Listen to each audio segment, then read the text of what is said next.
تو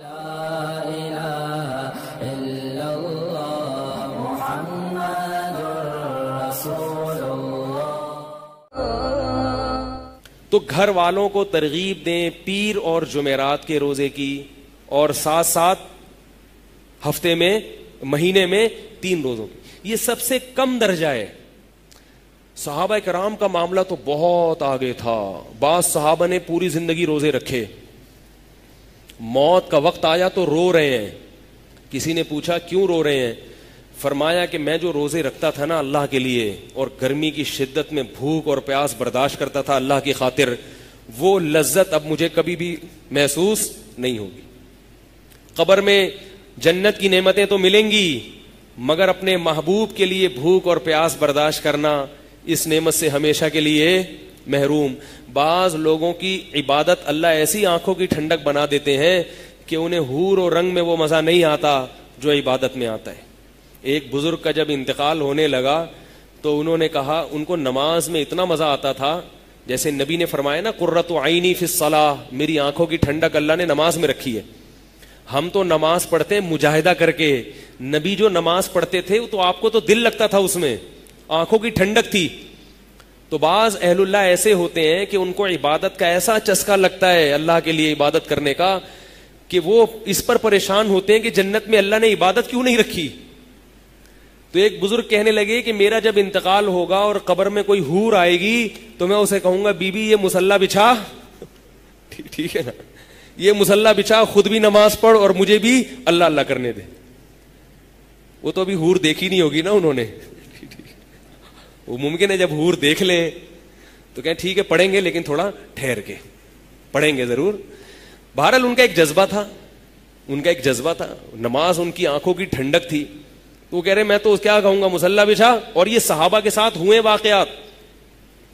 ایک صحابیہ نبی صلی اللہ علیہ وسلم کے پاس آئیں، عرض کیا کہ یا رسول اللہ میری شادی ہوئی، میں دلہن بن کے اپنے شوہر کے کمرے میں گئی ہوں، جوان ہوں، مگر میرے شوہر میری طرف آنکھ اٹھا کے نہیں دیکھتے. کیا کرتے ہیں؟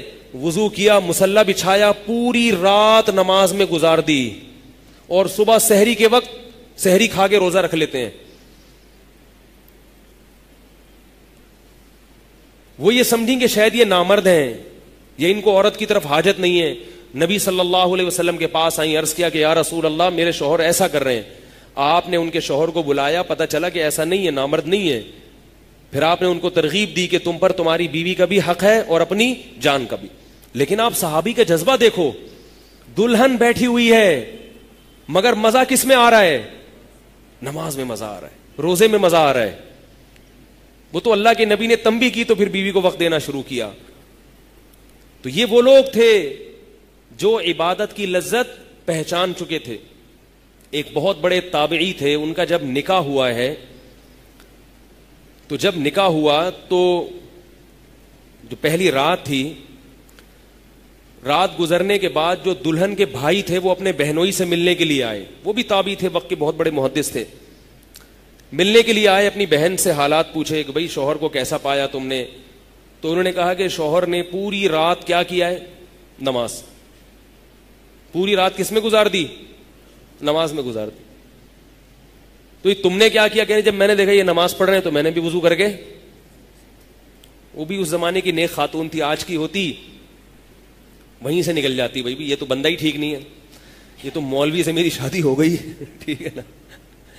ہم نے کہا جب یہ نماز پڑھ رہے ہیں تو میں بھی نماز میں لگ گئی پوری رات. تو بہنوئی سے پوچھا بھائی یہ کیوں؟ بہن ہم نے رخصتی کر کے اس لیے دی ہے کہ تم نمازیں پڑھو ساری رات، اس کو بھی تو وقت دو. تو انہوں نے کہا میں جب کمرے میں آیا تو میں نے دلہن دیکھی خوبصورت، اور دلہن کا خوبصورت کمرہ سجا ہوا جو ایک ہی دفعہ زندگی میں انسان دیکھتا ہے، اس کے بعد ترس جاتا ہے بیچارہ، ٹھیک ہے نا، دیکھنے کے لیے.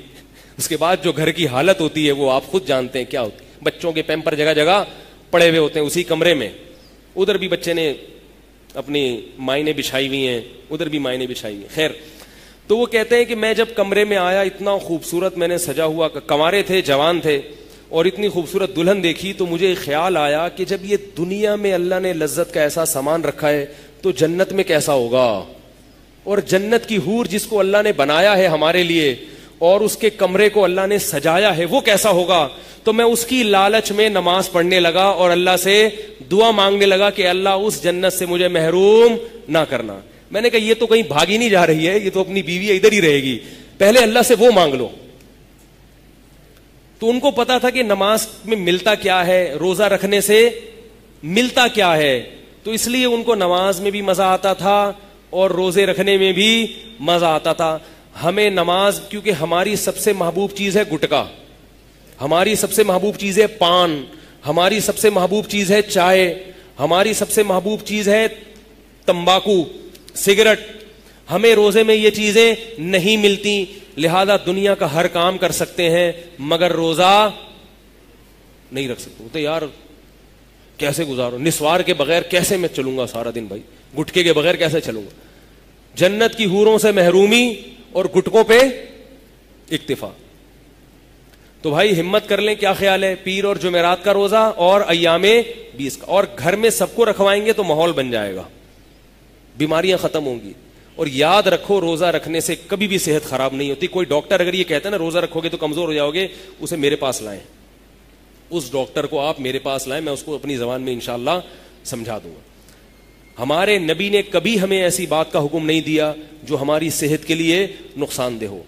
ہاں بچوں کے لیے روزے رکھنا نقصان دہ ہے, کیونکہ بچوں کی گروتھ ہوتی ہے, ان کو خوراک چاہیے, کبھی کبھار ان کو رکھوا دیں, ان کو زیادہ روزے نہ رکھنے دیں. میں تو بچوں کو رمضان کے روزے نہیں رکھنے دیتا, اس گرمی میں 2 روزے رکھ لیے بس بہت ہے, پھر وہ جمعے رکھوا دیے عادت ڈالنے کے لیے, جب بالغ ہو جائے تو پھر ہے, کیونکہ وہ گروتھ کا ٹائم ہوتا ہے, اس میں پھر نقصان ہوتا ہے بچوں, اس لیے شریعت نے بچوں کو حکم بھی نہیں دیا. تو یہ تو وہ پیر اور جمعرات کا ہے, اور اسی طرح مہینے میں 3 روزے ہو گئے. باقی کیا کرنا ہے کہ اگر آپ کے لیے پیر اور جمعرات کا روزہ رکھنا مشکل ہے تو یہ کوئی لازم نہیں ہے, جب آسانی ہو اس دن رکھ لیں. ہفتے کو بھی بعض لوگ پیر جمعرات کو پکڑ کے بیٹھ جاتے ہیں, اب ان کو ہفتے کے دن مثال کے طور پر چھٹی ہوتی ہے آفس سے, اتوار کو چھٹی ہوتی ہے, روزہ رکھنا آسان ہے, لیکن وہ کہتے ہیں نہیں روزہ تو پیر کا سنت ہے, میں اتوار کو کیوں رکھوں. تو یہ بھی بدعت ہے. یہ سوچ کیا ہے, بدعت. ہمارے نبی صلی اللہ علیہ وسلم پیر جمعرات کا اہتمام کرتے, مگر عائشہ فرماتی ہیں کہ آپ صلی اللہ علیہ وسلم کا کوئی خاص دن نہیں تھا, بعض دفعہ روزے رکھنے پہ آتے تو رکھتے چلے جاتے, چھوڑنے پر آتے تو چھوڑتے چلے جاتے. تو کوئی مخصوص دن نہیں ہے. پیر اور جمعرات کی وجہ سے روزہ مستقل چھوڑ دینا یہ غلط ہے. آپ کو جب آسانی ہو جمعے کے دن خاص کر دینا روزے کو, یہ غلط ہے. لیکن اگر جمعے کو آسانی ہے, جمعے کو اس لیے روزہ رکھنا کہ ثواب زیادہ ملے گا, یہ غلط ہے. جمعے کو روزے کا اضافی ثواب نہیں ہے. اسی طرح جمعے کی رات کو عبادت کا اضافی ثواب نہیں ہے. نبی صلی اللہ علیہ وسلم نے فرمایا کہ جمعے کے دن کو روزے کے ساتھ خاص مت کرو اور جمعے کی رات کو عبادت کے ساتھ خاص مت کرو. لیکن اگر کسی کو جمعے کی رات کو عبادت میں سہولت ہے تو وہ عبادت کرے, اس پہ پابندی نہیں ہے. جیسے شب جمعہ میں تبلیغ والے جاتے ہیں تو ساری رات گزارنا ہے مسجد میں, تو اب وہ عبادت کر سکتے ہیں اور اس میں انشاءاللہ ان کو ثواب ملے گا. اور جمعے کے دن اگر کسی کو روزہ رکھنا آسان ہے, چھٹی ہوتی ہے اس دن یا اور کسی وجہ سے, تو وہ جمعے کا بھی رکھ سکتا ہے. تو پیر جمعرات کو رکھنا مشکل ہے تو جس دن چاہیں رکھ لیں. خلاصہ یہ کہ ہفتے میں کم از کم 2 روزے, بولو نا بھائی, رکھ لو, اور مہینے میں 3. اور شوال میں نبی صلی اللہ علیہ وسلم نے 6 روزوں کا حکم دیا. اس میں شاید یہ حکمت ہے کہ ویسے تو ہر مہینے 3 کا حکم دیا, مگر شوال میں 6 کا اس لیے, شاید اس میں یہ حکمت ہو کہ رمضان میں جو روزوں کی عادت پڑ چکی ہے وہ ایک دم سے چھوٹ نہ جائے, وہ تھوڑی سی عادت برقرار رہے, شاید یہ حکمت ہو. تو اس کا فائدہ یہ ہوگا کہ بہت سی برائیوں سے بچ جائیں گے, نفس پہ کنٹرول کرنے کی صلاحیت پیدا ہوگی. روزہ رکھ کے انسان بہت سے گناہوں سے بچتا ہے.